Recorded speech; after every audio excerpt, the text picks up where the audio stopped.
The snow fell in thick, relentless sheets that night, each gust of wind driving the ice crystals like needles against any exposed skin. Marcuschen gripped the steering wheel of his pickup truck, his knuckles white as he navigated the treacherous mountain road. The headlights barely penetrated the white wall before him, and he muttered a curse under his breath.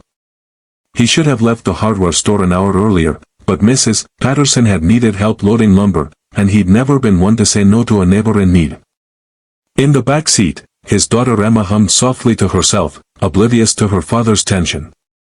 At 6 years old, she trusted him completely to get them home safely.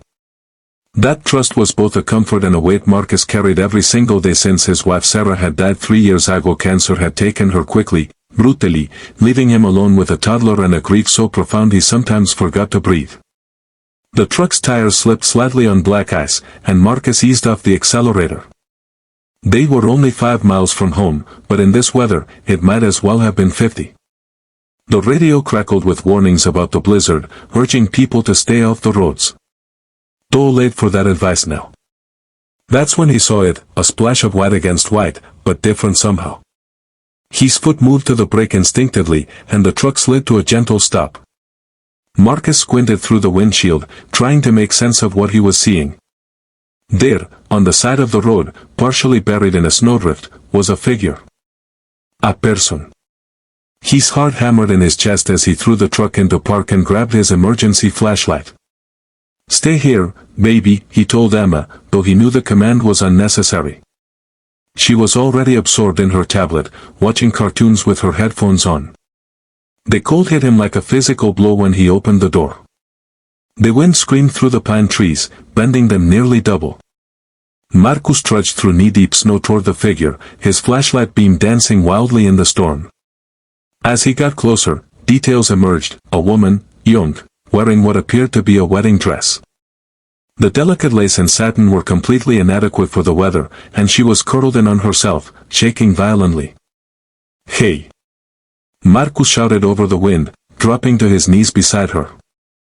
"Can you hear me?" Her eyes fluttered open, dark and unfocused. Her lips were blue, her skin nearly translucent.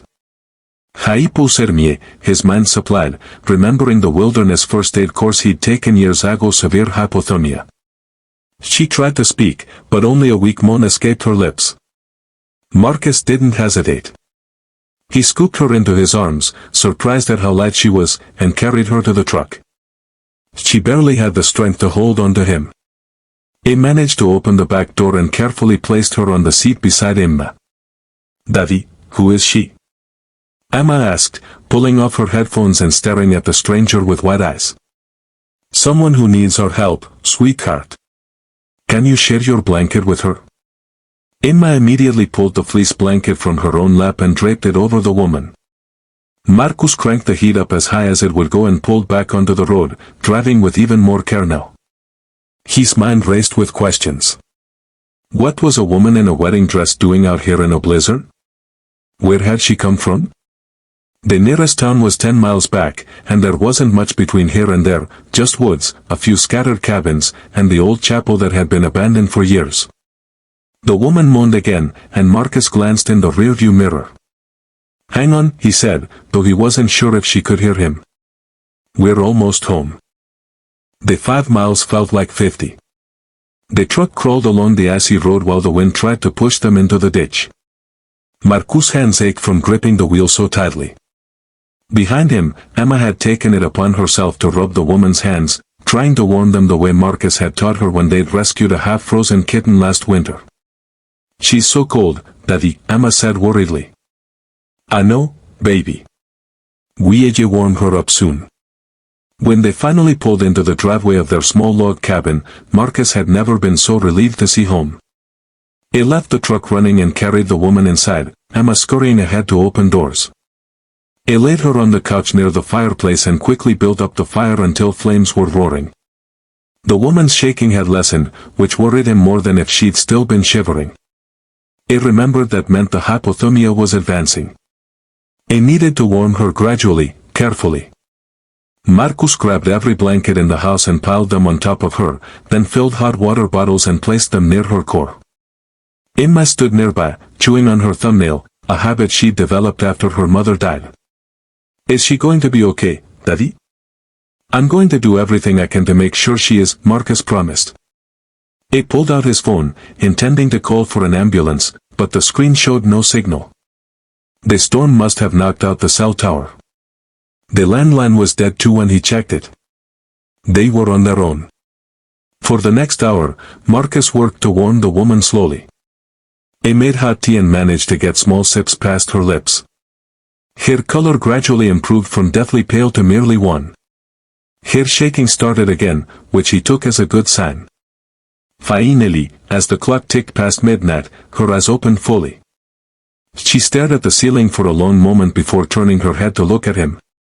Her voice was hoarse and weak when she spoke. Where am I? My home. My name is Marcus Chen. That's my daughter Emma. I found you on the side of the road during the blizzard. Do you remember what happened? Tears immediately welled in her eyes and spilled down her cheeks. She tried to sit up, but Marcus gently pressed her back down. Easy.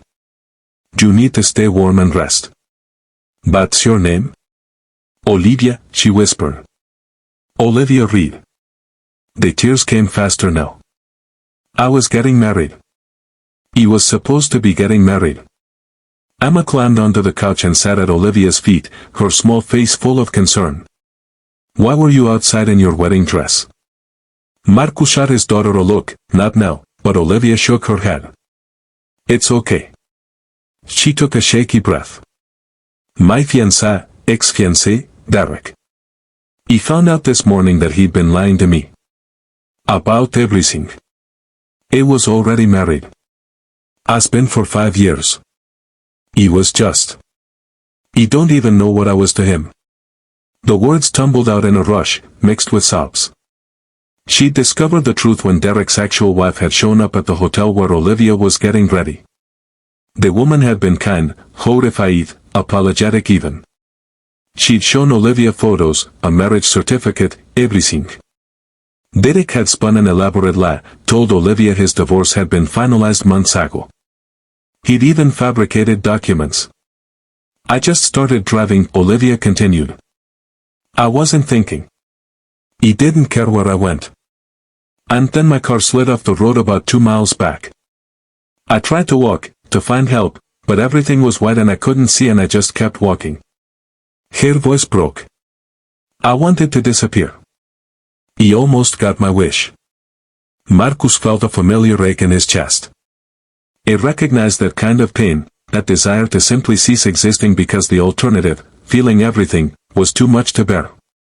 He'd felt it himself in the dark months after Sarah's death. But you didn't disappear, Emma said matter-of-factly. Daddy found you. He's good at finding things. He found my turtle when it escaped last summer. Despite everything, Olivia let out a small, watery laugh. Marcus smiled at his daughter. This was slightly more important than finding Mr. Sport, M. Over the next few days, as the blizzard raged outside, Olivia recovered in the Chen household. The phone lines stayed down, and the roads were completely impassable. Marcus gave Olivia his room and slept on the couch. Emma appointed herself Olivia's primary caregiver, bringing her cups of cocoa and her favorite stuffed animals to keep Olivia company. At first, Olivia was quiet and withdrawn, and Marcus respected her need for space. He knew that kind of grief, the kind that came from betrayal and shattered dreams. He'd felt something similar when Sarah died, though he'd never say the situations were the same. But loss was loss, and pain was pain. Slowly, Olivia began to emerge from her shell. She joined them for meals, helped Emma with a puzzle, and even smiled when Emma performed an elaborate dance routine she'd made up. Marcus noticed the exact moment when Olivia really looked at their home, really saw it. Her eyes traveled over the photos on the walls, mostly of Emma at various ages. There were a few of Sarah too, Marcus with his arm around her, both of them beaming on their wedding day. Your wife? Olivia asked gently, pointing at one photo. Marcus nodded. Sarah. She passed away 3 years ago, cancer. I'm so sorry. Olivia's eyes were full of genuine sympathy. Emma's lucky to have you. You both clearly love each other very much. She's the reason I keep going, Marcus admitted. After Sarah died, I wasn't sure how to keep living. But Emma needed me, so I figured it out. Day by day, sometimes minute by minute. Olivia was quiet for a long moment. I don't know how to keep living with this, she finally said. I feel so stupid. How did I not see it? There must have been signs. Everyone probably thinks I'm an idiot. You're not an idiot. You're someone who trusted someone you loved. That's not stupidity, that's courage. And you will figure out how to keep living. Maybe not today, maybe not next week. But you will. Marcus met her eyes. I know it feels impossible right now. But impossible things become possible if you give them time. On the fourth day, the storm finally broke. Sunshine streamed through the windows for the first time in days, making the snow-covered world outside sparkle like something from a fairy tale. The phone lines came back up, and Marcus made calls to get Olivia's car towed and to let people know she was safe. She spoke to her parents, her friends, and finally, in a conversation Marcus couldn't help but overhear from the next room, she told Derek exactly what she thought of him. Her voice was strong, clear, and firm as she ended the call. That felt good, she said when she emerged, her eyes red but her spine straight. The tow truck came the next day.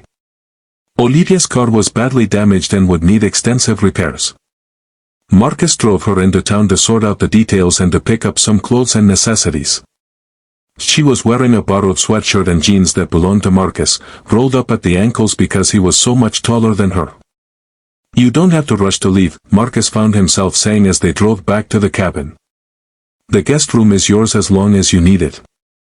At least until your car is fixed and you figure out where you want to go.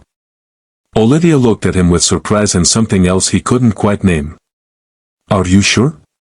You don't want to impose. You're not imposing. Emma would be devastated if you left right now anyway. She's already planned out what cookies we're baking tomorrow and which movies we're watching this weekend. And so Olivia stayed. Days turned into weeks. She helped around the house, learned to cook Marcus's